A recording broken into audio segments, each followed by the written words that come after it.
Father's Day ay unang sinelebrate noong June 19, 1910. Ito ha, sinelebrate kauna-una Father's Day noong June 19, 1910. Kaya kung pinatungkit, para nalaman ninyo, saan pa ito nag-umpisa? No, pinag-usapan natin saan nag-umpisa ang Father's Day.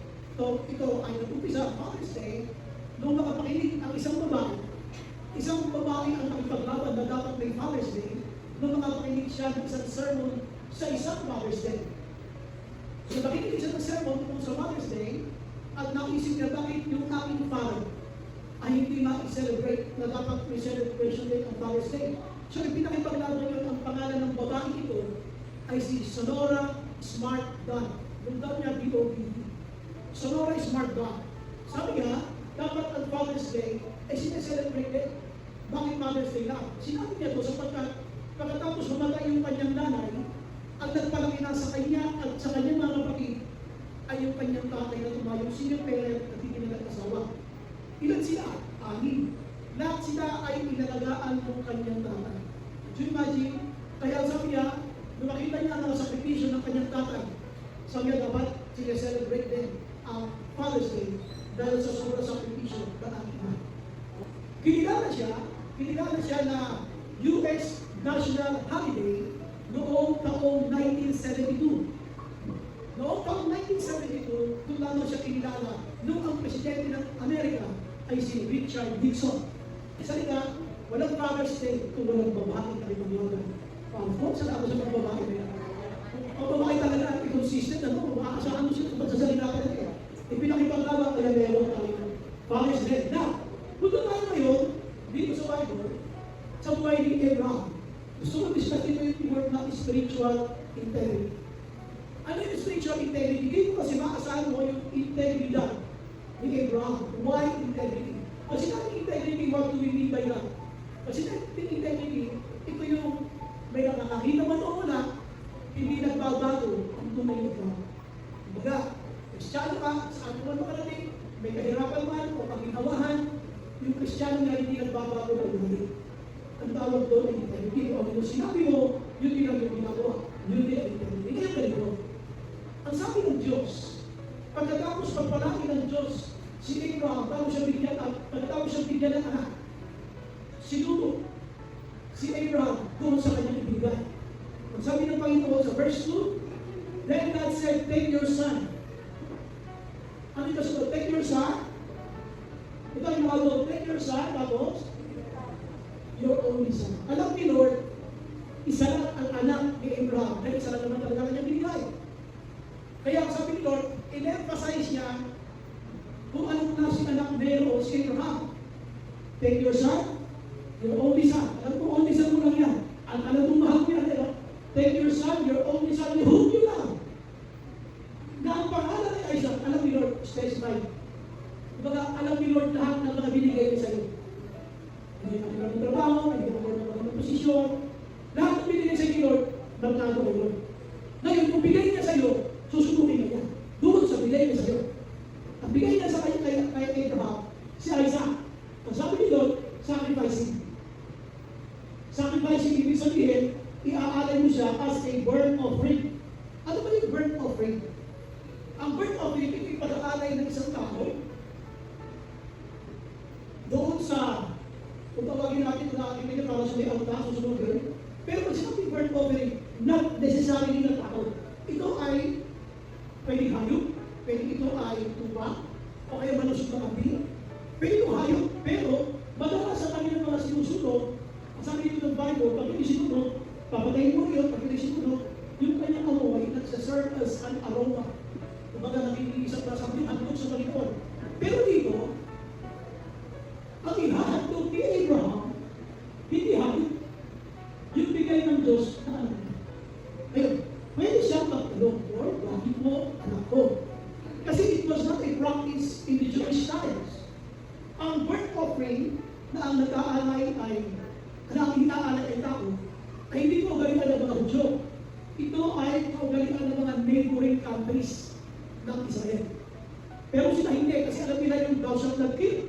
Hindi nila yung pwede gawin. Pero dito, mapapansin nyo, bago binigay ng Diyos kay Abraham si Isaac, at pagkatapos ibigay ng Diyos si Isaac kay Abraham, hindi nagbabago si Abraham. Kung paano siyang pinangakuha noon na magkakaroon ka ng anak, pinaniwalaan niya rin bagat si Sarah ay nagtawa ka at hindi naniwala. Hanggang sa binigay si Isaac kay Abraham, pag Diyos ang natutos, wala siyang tanungan. Ito yung isa sa mga problema na Kristiyano, pagka tayo ay pinagkalooban ng Diyos, na katulad nito na very precious sa iyo, bisa pagka susutukin ka ni Lord dyan, tatagawin gusto.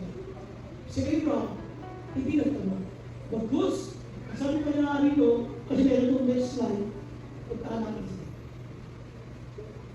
Ang next slide, ano na niya ginawa? Early the next morning, Abraham got up and loaded his donkey. Ang gusto ko makita ninyo ay, hindi nagbabago si Abraham. Bago siya pinagpala, at during sa panahon ng pagpapala, hindi nasubukan. Hindi nasubukan itong si Abraham. Bakit? Pinabukasan pagkatapos sabihin ni Lord na, ihandog mo sa akin ang iyong anak, ang kaisa-isa mong anak, ang iyong minamahal na anak na si Isaac. At ihandog mo siya sa akin sa bundok ng Moriah. Pinabukasan, maaga pa rin gumising. Ito siya. Hindi sinasabi ko na, kung isa pagkapinagpala tayo ni Lord, parang paalam na tayo sa pagpipilay ng kasama ng Diyos. Ayaw mo na sa sundin. Baka ito, kung ikaw yun, early the next morning, you woke up late. Pwede mo isipin na, early the next morning, hindi ka naging gising kasi ayaw mo na maapektuhan yung pagpapalang bigay ng Diyos sa'yo. Baka hindi ka na gumising, baka ngayon ka na. Pero dito, mapapansin nyo, siya pa rin ay gumising.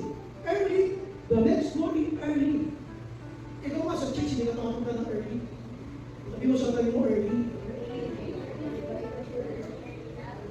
Early the next morning. Sino nyo ha? Pwede na yung integrity niya, hindi nagbabago. Okay, so, malinaw na ikaw. Umisi siya ng aga. Ano ka na yung kanyang iaalay yung kanyang anak? So, siya ay nag-prepare ng wood.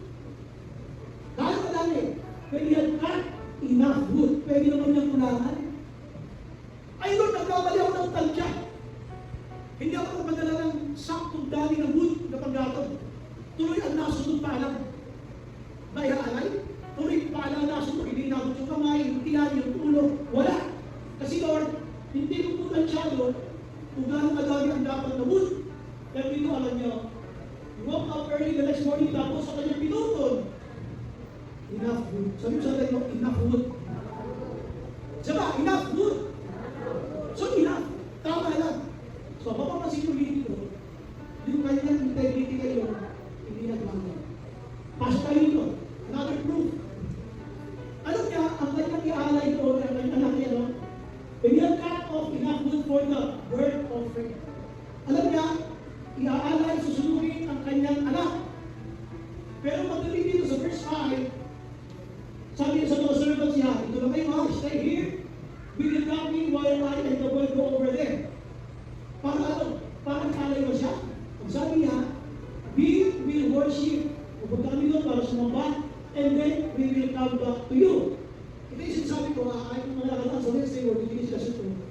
Paano mo sinasabi na we will come back to you, nag-aalan mo sa burnt offering? Isang bagay na ma-appreciate ko sa buhay ni Abraham, yung tinatawag na spiritual life.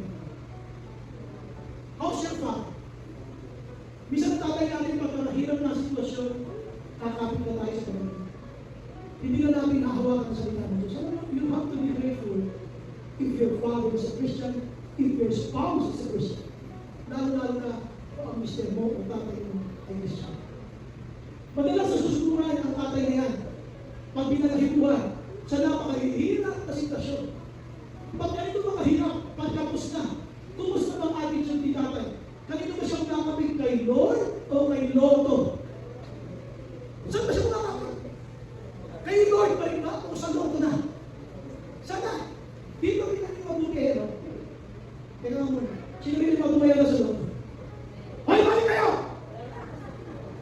Sino magumaya na?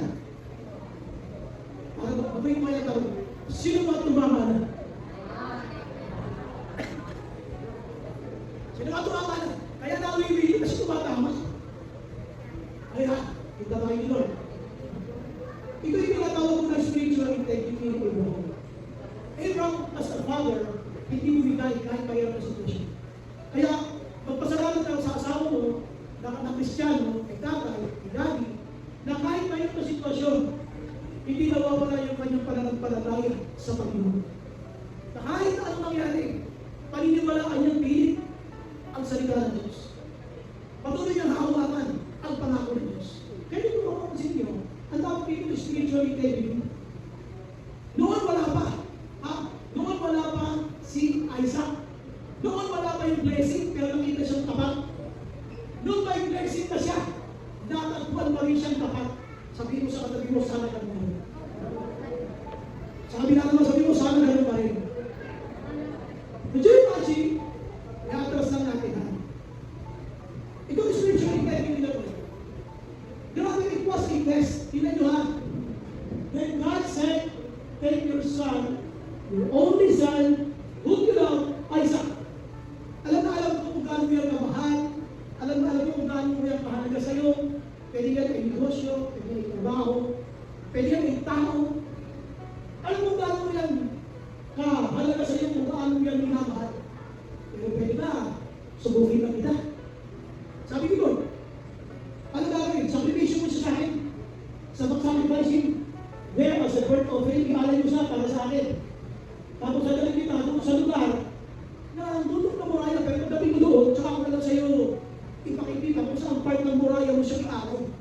Kung ikaw yun ha? Wala ka anak. Tandaan niyo yung mag-anak si Sarah at age of 100. Ang tagal niyo, walang anak.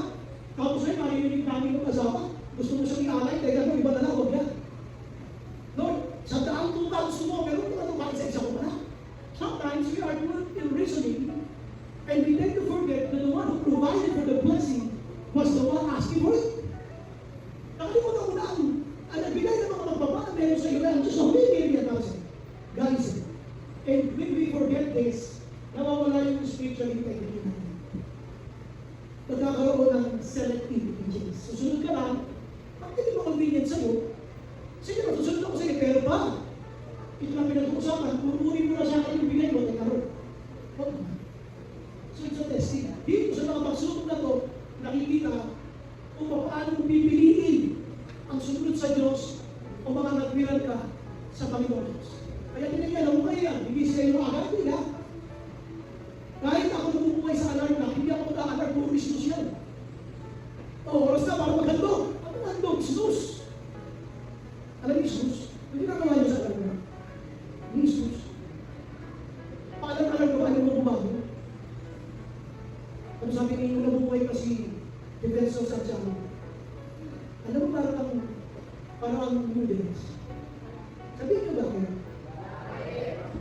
Ang sa sabi Defense kasi ang sarap ng buhusan ng buhulog tubig. Ang sakit naman yung magsalita, hindi Defense. Why? Ayaw bumago ng mga anak. Ayaw bumago. Kailangan pagbuhusan ng buhulog tubig.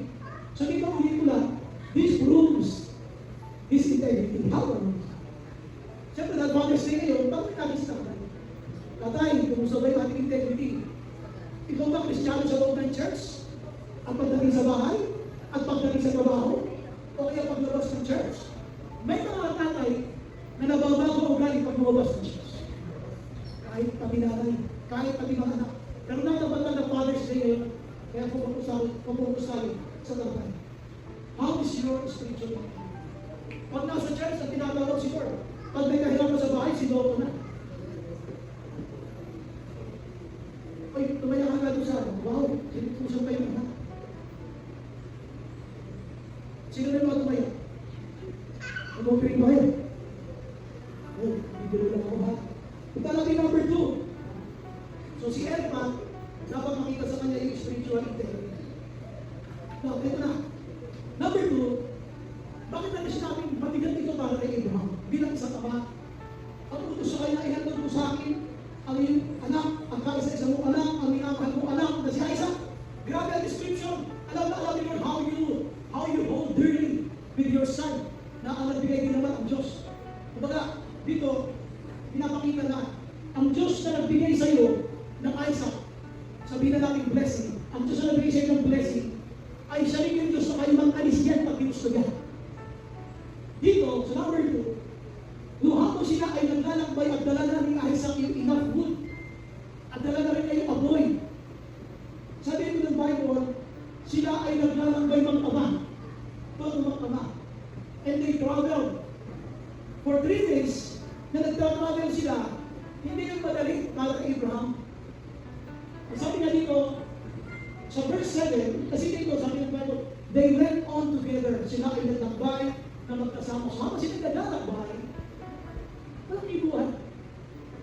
Basta alam lang niya, ni Isaac, may irahan doon ang aking ama na isang tupa. At ang sabi ng Bible, nung maghanda na lahat yun, silang dalawa ay naglakbay. Habang sila ay naglalakbay, bawat araw, sabi ka, bawat araw na dumadaan at bawat hakbang ni Abraham ay pabigat ng pabigat. Pinagbawas niya si Isaac kung alam mo lang na ikaw ang aking handog. Sabi niyo ba madali? Hindi. May mga tatay na may pinagdadaanan sa loob na hindi alam ng pamilya. May mga tatay na kargado sa loob, pero hindi alam ng misis, hindi alam ng anak. What? Itong si Isaac, wala naman si Tino ako, kaya hindi makita. Itong si Isaac, biglang bata, wala naman mag-iwa yung hindi pa lang ang lakad natin, lakad lang ang lakad dyan. Pero hindi alam ang damdamin ng kanyang ama. Na yung tatay niya bigat na bigat kasi kung alam mo lang ikaw yung aking ihalo. May mga tatay na nabibigyan na sa bawat araw pero hindi alam ng anak. Ang alam na ng anak kung ano lang ang ulan sa kanya. Kaya sinasabi niya, sabi niya ito, Father, yes, my son, the vine and wood are here. But where is the lamb for the burnt offering? Something is missing. Something is lacking. May kulang. Kung isa nabigay mo sa tatay mo, provider lang. Lagi mo siya harapan ng kulang. Wala ko tayo mababayan sa vision mo. Wala ko mabasahin. Wala ba akong wala? At tingin mo natin ay tatay, provider lang. Pero habang dumadaan bawat araw, hindi mo alam yung bigat. Nadala-dala ng tatay mo. Kasi alam mo lang, nakaganda ng lakad at hindi ng kabataan. Yun lang ang alam mo. Pero yung mundo ng tatay, na nabibigyan sa kanyang dala-dala sa kagatihan ng bigat. Kayo lang mahulog na upo. Binigyan mo ng kapis tatay. Ay, kapiyo, kayo ba tayo kwentuhan? Kumusta na hapon niya? Okay ka ba dito sa mga? Kung siya hindi nakapagpunta, alam mo, may sakit. Hindi na niya kaya. Kayo mo kayo sa staff kayo, kaya siya yung katotao. Dahil kumusta sa trabaho niya. Wala ka lang mo sa kanya, hingan ng allowance. Hindi mo yung mga araw na nabibigyan siya. Every day, kargado si Eva. Pero hindi mo man lang tinanong. Ang itinanong mo kung ano yung ulang. Ulang ka naman tuition. Ulang ka naman school tax. Ulang ka naman pagbayad sa mga kayaran. Yun ang alam mo. Katulad ni Isaac. Father, the firewood are here. Pero nasaan? Yung lamb na iaalay natin sa burnt offering. See, kulang ang nakita. Ganon din sa marami sa atin. Si Mrs. puro kulang sa bayan nakikita. At kailangan si Mrs. na mag-provide. Yung mga anak natin, lakad na naman. Walang iniisip, kundi mundo nila. Pero yung hirap na karga-karga ng tatay sa kanyang kalooban ay walang nakikialam. Kailan muli din ang tatay? Dahil kumusta ka sa work? Kumusta ka ba sa trabaho? Kailan ka ba huling umiyak kayo? Alam niyo ba yung pangumusta na ng Eva? Bibigyan mo lang siya ng kape. Yun ang makukuha. Ako na mo ng sinelas. Napakalaking bagay kasi isang tatay. Sinasabi ko yun, kasi tatay yun. Ay, naman kayo gusto, hindi ba pag pinakilaman ka, sinabihan ako, humilang ka na. Di ba galit ka ba? Sa matangay mo ito, hirap bisigi pagpasok. Bakit na ginabi? O di ba lahat ng lahat ng pila mo ay hindi group study, nakakaya kayo kapila yung cellphone. Please, huwag kayo wala ng cellphone ha. Pag ginabi kayo, kasi baka lahat mo kayong bawalan. Ano itong number 2? Yung karga-karga yung bigat. Yung sinasabi natin, intensity. Spiritual intensity. Alam mo ba kung si tatay mo nagbibigatan? Kasi si tatay, hindi ko nilimo. Nagwali ang mga tatay na hanggang ngayon, may pamachos tayo. Kahit naiyak kayo iyak, masalamat ka pag ang tatay mo ay lagi umiiyak. Ibig sabihin, nare-release yung damdamin mo. Masalamat ka pag ang tatay mo ay iyakin sa presensya ng Diyos. Kasi yun ang kanyang binubuhan.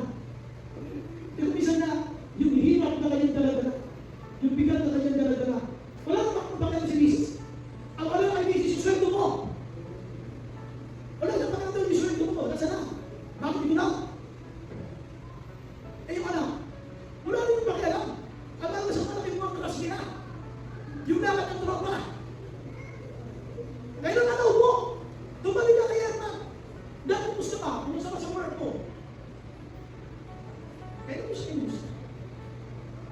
iba, puro sweldo, puro alawas na hinihingi mo.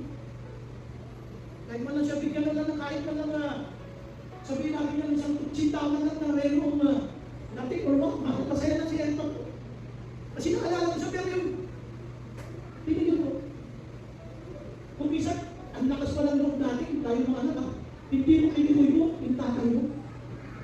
Hindi mo kinigoy. Ang kapal mo. Doon ka na kami na pinakakain ko, tapos hindi mo kinigoy yung pamakain sa'yo. Hindi ang robot. Gusto mo maging independent? Pero tumabay na katira. Kung gusto mo maging independent, umiwalay na. O ayaw mo pagsasabihan ka ng magulang mo, umiwalay na. Ano ka sa poder ka ng magulang mo? Piyakin mo ang aking paalala at mga koreksyon. Spiritual intensity. Punta natin yung next slide. Kung bakit ganun mabigat ang pinagdaanan dito ni Abraham. Gusto ba sinili nito yung nung napuntong na niya yung pangkalo, sila nagbiyahe. Nagbiyahe sila. On the third day, Abraham looked up. Ito ha, habang sila nagbiyahe, natanaw na niya sa di kalayuan kung saan ihahatod niya si Isaac. Tumabigat ang kanyang hambang ito na. Dumating na yung ganyan, kumbaga sa ating pag walang mababasay, dumating na yung aking kinatatakutan. Yung mga anak na babae na mahal ng tatay niya, nakulot. O ano pinakamasakit niya sa tatay, yung makita niya kasama. Kasi baby na yun, mahal ka niya. Kasi hindi siya tiyak kung anong klaseng buhay magkakaroon kapag ito nakapag-asawa. Kaya karamihan ng mga tatay, umiiyak ko na kinakasal yung kanyang anak na babae. Alaga ko. Halos hindi ka na mapadabuman sa labo. Tapos gugulpihin ka na mapapanasawa mo. Nakunaw na. Ang sabihin ng tatay, over my dead body. Hirap yun, kinakawin ko yan. Tapos tutugtalin mo lang. Ay naku, kahit may sakit yung tatay, bababa mo yan. Why? That's how much they care for their daughters. Pero dito, on the third day, natanaw niya. Aba sila naglalaro, kung meron ba siyang parang may word, yung pinatatagutan ay yung makita. Naku, nila. Mabigat. Yung intensity sa loob, mabigat. May mga ganun si tatay. Pero hindi mo lang. Kasi ang mundo mo, yung nililigawan mo, yung crush mo, ang mundo mo, yung tropa, wala kang pangalan sa mga ganun. Si Mrs. naman, ang iitibig niya, lulutuin, asikasuhin sa mga bata, kumisan, nakakalimutan niya magustahin si tatay. Kamusta ka na ba? Kung kayo ba magpapon? Ang mangyayari sa iyo. Kaya alam mo na yung asawa mong pahinati, kung gusto ka na bukiti ka na gusto ka. Ano nangyayari? Ilang pinakakong troso. Wala. Sometimes who you forgot. Ang alam mo, parang ikaw lang may karapatang pinalahin. Si tatay ba? Alam yung mga tatay, hindi man naman yung showing. Kung di ka mga misis na kakayak, ang mga tatay ka lang kaya pigilan yan niya. Kung di ka mga misis showing, they can cry. Eh yung tatay, pagod yan dito sa loob. Kaya nga yung statistics sa mga pastors, kasi mga mga pastors na yan din. Kanda sa meeting. Alam niyo ba na, based sa sakit ng mga pastor, 96% puro sakit sa puso. Kasi hindi ko nasabi, kanda-out nito na. Pag sinabi niya, nagtatatuwa ka sa Diyos. Hindi mo nasabihin, ibig sila ng pastor. Balik tayo, another proof of intensity in verse 6. So Abraham took the wood for the burnt offering, ito na, and placed it on his son, Isaac. Tinalga na. Ayan, nakakulihan sa'yo. Yung masabihin mo, hindi ko sabihin niya. Kung sabihin mo, and he himself carried the fire and the knife. As the two of them went on together, habang sila nagbiyahe, as they went on together, Isaac spoke up and said to his father Abraham, Father! Yung tinanong mo na yung anak. At ang tanong, para hindi mo masasagot, dahil ang tanong ay ito. Sabihin mo ng Bible, yung tanong sa kanila ito is, sorry, ito sa the father, sabi niya, at tinatanong niya kasi ito, meron na tayong mula lahat-lahat, pero, paano mo na? Nasaan yung problema yan ito? Ito mo sabi, ang pinatabang ito siya, dito, tinali na niya. When they reached the place God had told him about, Abraham built an altar there and arranged the wood. Inayos na niya, itumod yan. Pasahan mo ito na si Isaac. Nagko-complain. Pero nung pinasa niya, walang complain niya si Isaac. So sabi yung Bible, the Lord was on him, then he bound his son. Ito. Anong damdamin ni Isaac habang tinatalian siya ng kanyang ama? Anong damdamin ng tayo ni Abraham habang tinatalian niya ang kanyang anak na si Isaac? Mabigat na mabigat. He bound his son Isaac and laid him on the altar on top of the wood. Bakit? Nagkaroon na ba? Ba't ako? Ba't mo may nihiga dito? Walang ako na lang eh. At ang pinakamasakit siya, sabi natin yung intensity. Then he reached out his hand. Ang pinakamasakit. Yung uundayan mo na ng saksak yung sarili ng anak. Then he reached out his hand and took the knife to slay. To slay. Meaning to kill. To slay. Isa. Mabigat lahat yan. Nakabigla sa bibig ni Abraham. May nagtanong ba ko? Kahit na si Isaac, hindi nagtanong. Si Sarah ba nagtanong ba? Hindi siya pinakitsin. Alam niyo, makinig ako. Si Mama, kaya nakapansin sa bahay kasi lang nagsasalita. Pero si Tatay, wala naman salita. Pero pag nagsalita yan, siya nakabila. Like pa niya si Mama. Kaya minsan, sa loob ng bahay, bagamat si Mama ay na-appreciate ang kanyang effort na ako. Pero kung sa tatay mo, kulang na na-appreciation kay tatay. At hindi lang kulang, minsan wala pa. Minsan wala pa. Yung magtanong ka lang, ino mo si Erpa. Ino mo, bago wala sa'yo? Makadalawa mo na eh. Oh, wow. Panipay ng Facebook mo. Kailangan mag-isip ko to, kailangan mag-download ko to. Dalawang beses tayo mo eh, wala pa lang dating sa'yo. Nagkain ko. Ano nangyari? Napasama mo wala? Walang ganun. Hindi mo alam nilalagay na patay.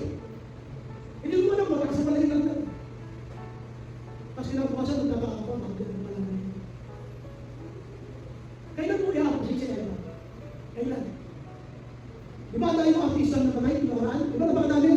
Gloria Romero, Moro, si Vicky Davao. Nagkati kami. Pagpapinakita nyo sila, yung mga pagdating doon sa kanilang mga sinasabi sa naman, puro magaganda. Puro magaganda. Pero nung buhay, sila nagsisira. Sila. Sa loob ng pamilya, ganun. Diyan may pintas siya kay Elpa. Pero kung namatay na, magsasanggakat siya kung maganda eh. At pagsusuri na, at pagkakapagpigil, sabi ko na nagpasensya na doon sa kanyang taon. Ayun mo sasabihin, I love you. Yung hindi na siya nakakarinig. Yung hindi na siya kaya mag-respond sa'yo. Paalam mo, proud ako sa'yo kasi kahit nahirapan ka ako, nilabong yung pag-aaral ko. Yung mga appreciation, ano mo sasabihin? Pag wala na siya, nagpatay na. Pag hindi na siya makarinig, pag matanda na, hanggang kaya magdadaigin ng iyong pride at hiya. Para hindi mo parinig sa kanya na nagpapasalamat ka sa tatay mo. Thank you. Kasi inspirasyon ko sa pag-aaral ko. Tay, salamat. Pinagpilitan ko talaga akong magtrabaho. Kaya ngayon, maayos yung buhay ko, hindi ako kapag. Alam mo dahil, hindi mo ako pinagpilitan, baka hindi ako sa sa trabaho ko. Kaya mo sabihin nyo, magpatay sa tatay mo, pag wala kang pagdinig.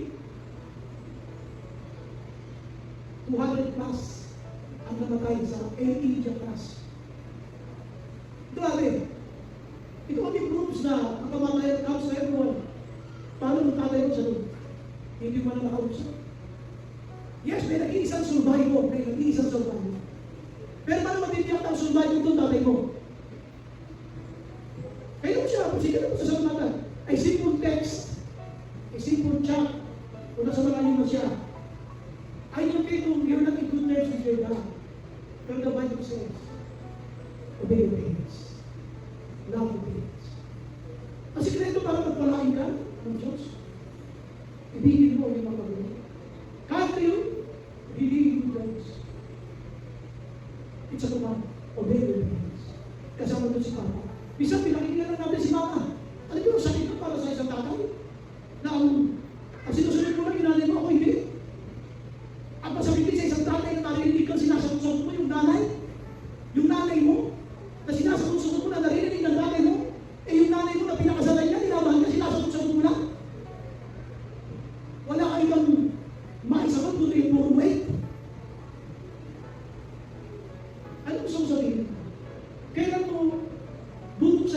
mo para sa akin.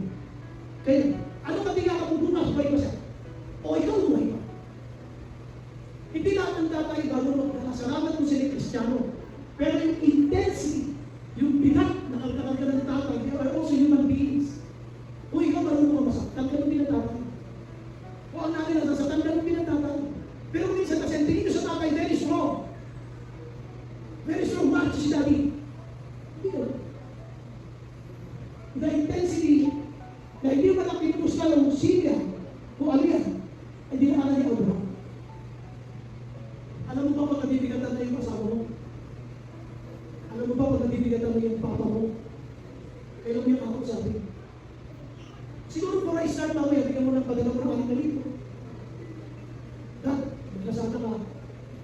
Ito 6,000. Dad, kahit ka sa mga kasama, ito 6,000. Diyan ka tumira. Malabis din eh. Magkalaki yung pangalan natin.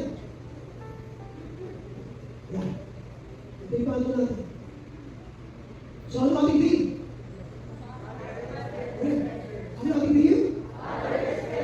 Fathers, brothers. Kung babalahibuhan mo si daddy, ano yung makikita mo sa kanya? Kita mo rin ba yung intensity na daladala niya? Kita mo rin ba? Umaramdam mo rin ba? Si daddy mo ba hindi nagbabago? Pag mahirap ang buhay, di ba? Yung kanyang integrity as a Christian remains? O nagbabago siya? Maybe it's about time for you to remind him, God, Christian tayo. Bakit Christian tayo? Okay na. Malaking bagay yung mga sa pamilya. You are a great reminder to your father. Why? Hindi na natin kasi napipilitan kumapit sa pagaling. Pag pinag-uusapan tayo nalagay ng pamilya. Pero umisa, may mga pamilya na nagpapaalala, anak, o may dati. Alam mo kapos tayo, pero please. Okay na. Alam mo kapos tayo, pero okay na. Dahil pinag-pinag ka, alam mo mayroon ko pero please, okay na. Alam mo ba kayo?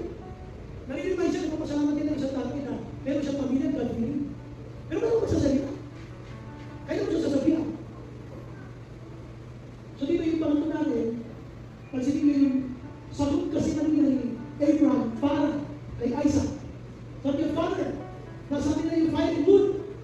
The word is the lamb. Para sa burnt offering. Ito yung sagot niya. Ni Abraham. Sabi niya kay Isaac, Abraham answered, God himself will provide the lamb for the burnt offering, my son. So magkakaloob sa atin, sabi nga para sa burnt offering, God himself. Kaya dito natin sa iyo, God will provide. Kasi alam naman natin, sila talaga ay nagpalabas ng ram. Nagpalabas siya ng ram. Ngayon, and the two of them went on together. So sila nagpalabas. Ano yung mga tuwing? Ang isang makikita nyo dito, yung kalakihan ng faith. Yung kalakihan ng faith ni Abraham. Tanong siya, nasaan na yung ihahandog? Nasaan nila yung apoy? Fire and the wood? Nasaan? Grabe siya. Dalawang may provide natin yung saan may provide. Sino mismo? Ito yung tinatawag natin spiritual immensity. Pag sinabi natin immensity, hugeness, yung kalakihan, in terms of scale and degree, in terms of immensity, grabe yung kanyang pananampalataya sa Diyos. Marami mga magulang na, sabi natin isang tatay na nakausap ko, basta mahirap ko kami, at least may pamanong pala sa mga pananampalataya ko sa Diyos. What? Napangalaking bagay sa isang tatay o nanay, na nakita ang mga anak niya nagbibigod sa Diyos at may paniniwala sa Diyos. Ito na lang ng spiritual immensity, yung pagkakakilala niya sa Diyos ay napakalaki. Pero tinignan mo ito, sabi niya, God himself will provide. At hindi siya tinigod ng Diyos. Itinabas ng Diyos ang ram. Ilan ba mo kaya? Bakit kaya? Hindi ba? Bakit kaya ang Diyos ay naglabas ng ram na siya naging kahalili o kapalit? Ni Isaac. Bakit siya naglabas? Kumbaga, ang Diyos gumawa ng kapalit. Ang Diyos gumawa ng paraan para magkaroon ng kapalit. Bakit si Lord mismo ang gumalaw sa dulo? Pinaling naman. Si Lord, galit sa mga tatay na tamad. Hindi natutuwa ang Diyos sa tatay na tamad. Siyempre naman talaga yun. Sabi mo, may sakit, hindi kaya kumilos ba yun? At sinasabi ko yung isang tatay, kaya mo kumilos, kaya mo gamitin ang kamay ng pagkakain, all human senses.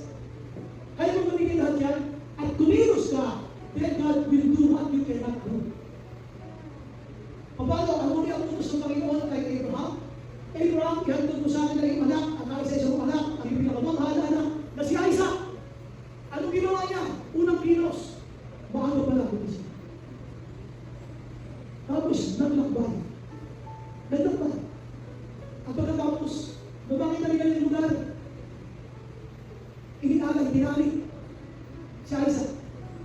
Pagkatapos siya tinali si Isaac, up to the point, nauna niya yung nasaksak.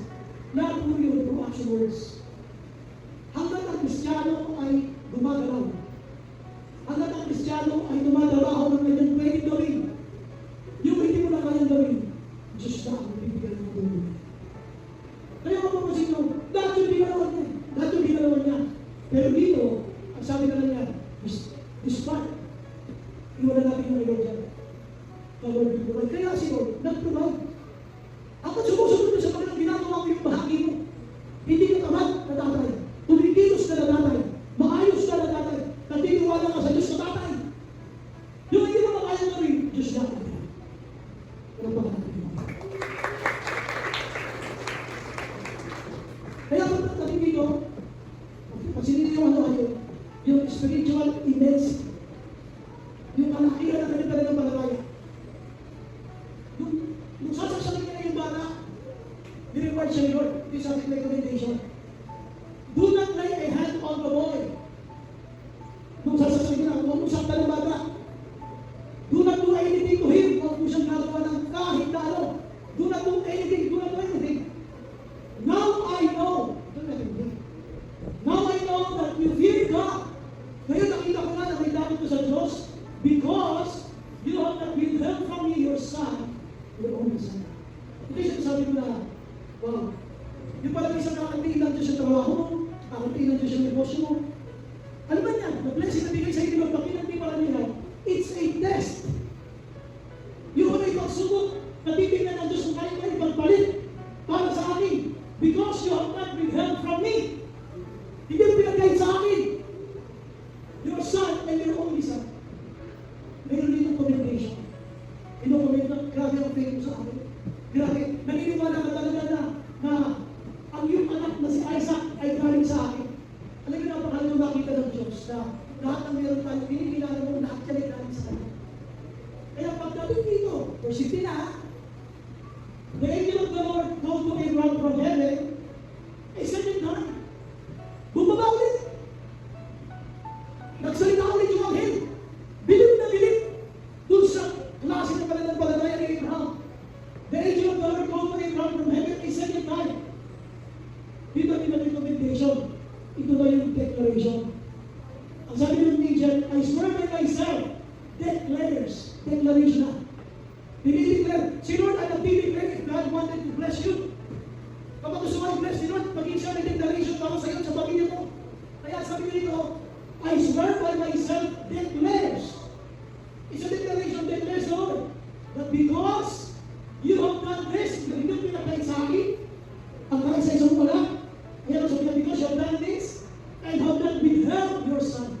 Hindi mo pinagbalit sa akin ang anong bagay kung pinasinunod mo ako, your only son, sabi niya, I will surely bless you and make your descendants. Sa kasunod, hindi ko po yung isinama sa sobrang.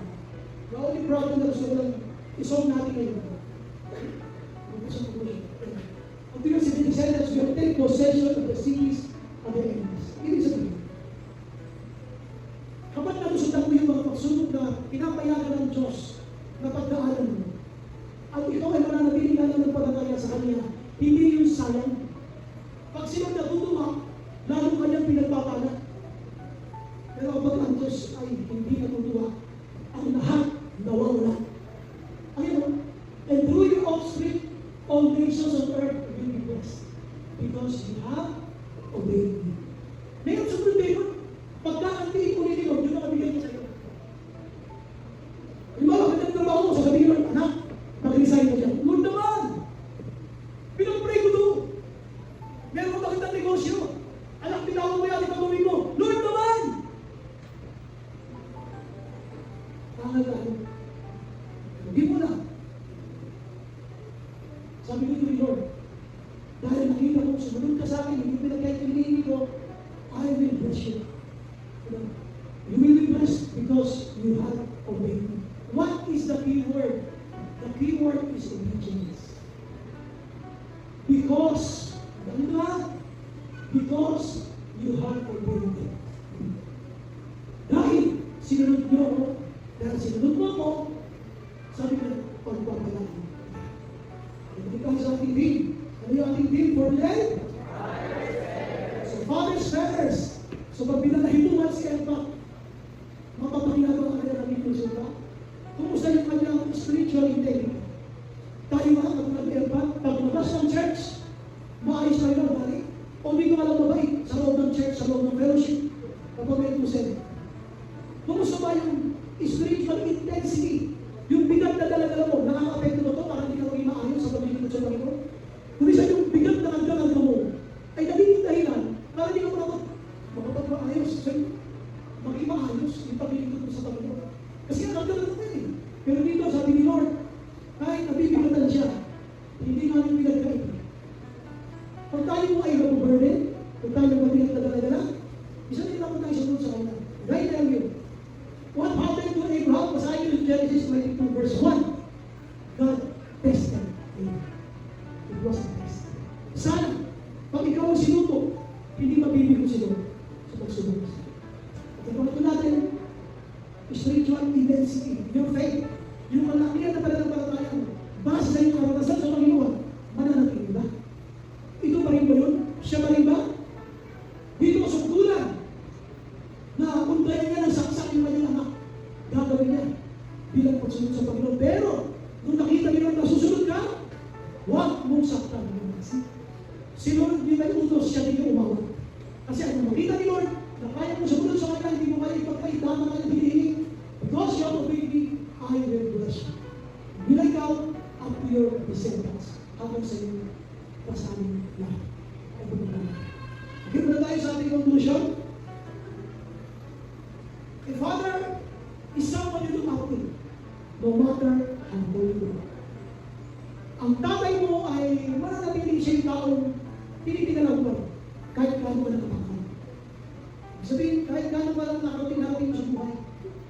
Kahit na gaano madami na ang mga worldly success. You still have to look up to your dad. Kahit gaano ka nakapangkal. Always think of your father.